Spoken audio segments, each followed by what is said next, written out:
সুপ্রিয় শিক্ষার্থীবৃন্দ, সবাইকে স্বাগত। আজকে আমরা বুটেক্স 2024-25 সেশনের যে ইন্টিগ্রেশনের যে ম্যাথটা এসেছে, এইটা একটা অল্টারনেটিভ অ্যাপ্রোচে আমরা সলভ করার চেষ্টা করব। সো তোমাদের আগের ম্যাথটা অনেকের কাছেই নাকি জটিল লেগেছে, এই জন্য আমি আরেকটা অল্টারনেটিভ অ্যাপ্রোচ তোমাদের জন্য নিয়ে এসেছি। যদিও ইন্টিগ্রেশনের আসলে অনেকগুলো অ্যাপ্রোচ হয়, সো তখন আসলে আমার মাথায় যেটা আমরা যে বইয়ের যে ম্যাথ করেছিলাম সেই ম্যাথের সাথে একটু সিমিলার যে মেথডটা ছিল সেই মেথডে করার চেষ্টা করেছি আমি, যাতে তোমাদের একটু আর কি মিলাই নিতে সুবিধা হয়। যাই হোক, আমরা একটা শর্টকাট অ্যাপ্রোচে এখন করার চেষ্টা করব। তাহলে চলো দেখি। তাহলে এখানে দেখো আমার কি আছে, integration cos to the power 5x divided by কি sin to the power 7x, তাই না? তাহলে এটাকে আমরা এইভাবে করতে পারি যে, দেখো ইন্টিগ্রেশন আগে চিন্তা করি। মনে করো cos to the power 5x, নিচেও আমার কি আছে sin to the power 5x, আর সাথে কি sin to the power x টা কত থাকবে, sin স্কয়ার x, এইটা, তাই না, dx। এখন তাহলে কি হবে, integration of cos to the power 5x by sin to the power 5x কত হবে, cot to the power 5x into cosec square x dx।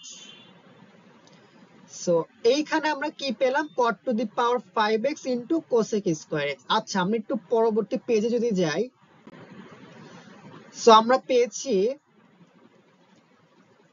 cot to the power 5x into cosec square x।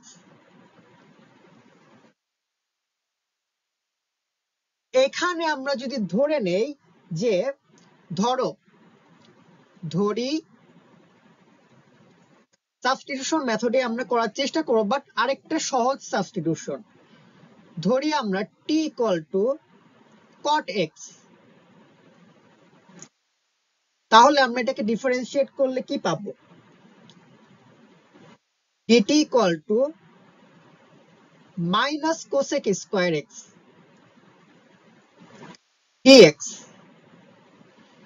তো এখন আমাদের করণীয় হচ্ছে, এই যে আমরা cosec স্কয়ার x dx পেয়েছিলাম, এটাকে আমরা কি করব, এই যে এটার সাথে সাবস্টিটিউট করে দেব, বুঝছো? তাহলে আমরা কি পাই,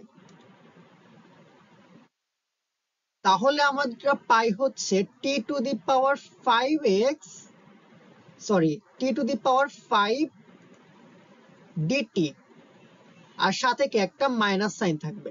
তাহলে দেখো, এইটা ইন্টিগ্রেশন করা একদম সহজ না? এটা তো ইন্টিগ্রেশন করা একদমই সহজ। সো আমাদের লিমিট কি দেওয়া ছিল, আমাদের লিমিট ছিল কিন্তু π/3 থেকে π/2। সো এখন আমাদের করণীয় কি, লিমিট গুলাকে চেঞ্জ করে নেওয়া, লিমিট গুলাকে কনভার্ট করে নেওয়া। So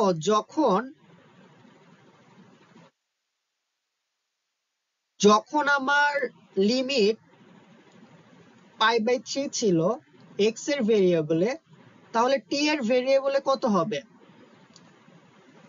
cot π/3। আর যখন আমার x এর ভেরিয়েবলে ছিল π/2, t এর ভেরিয়েবলে কত হবে, কনভার্ট হয়ে কত হবে, cot π/2। তো এই জিনিসগুলো যদি আমরা লিমিটগুলো যদি সাবস্টিটিউশন করে দেই, তার মানে π/3 জায়গায় কি হবে, cot π/3, আর এখানে হবে cot π/2। তো t to the power 5 dt। So t to the power 5 এটাকে ইন্ডিকেট করলে কি হয়, সিম্পলি তোমার t to the power 5 plus 1 divided by কি 5 প্লাস 1, একটা মাইনাস সাইন থাকবে। আর এরপরে আমরা কি করব, এরপরে আমরা লিমিট গুলো বসিয়ে দিলেই আমাদের কাজ শেষ। সো cot নিচে কত π/3 এবং উপরে কত cot π/2। সো বাকি হিসাব আশা করি তোমরা পারবা। সো বাকি হিসাব করে লিমিটের ভ্যালু গুলো বসে যেটা রেজাল্ট হবে সেটাই আসলে আমাদের অ্যান্সার। সো আশা করি এই মেথডটা মোটামুটি তোমাদের কাছে একটু হলেও শর্টকাট বা সহজ লাগবে। সো তোমরা যদি তোমাদের তারপরে যদি এই মেথড পছন্দ না হয়, আমি আরো একটা মেথড তোমাদের কাছে নেক্সট ক্লাসে আমি আনবো তোমাদের এই ইন্টিগ্রেশনের উপর। সো ততক্ষণ পর্যন্ত শুভকামনা তোমাদের জন্য। আজকের ভিডিওটা এই পর্যন্তই।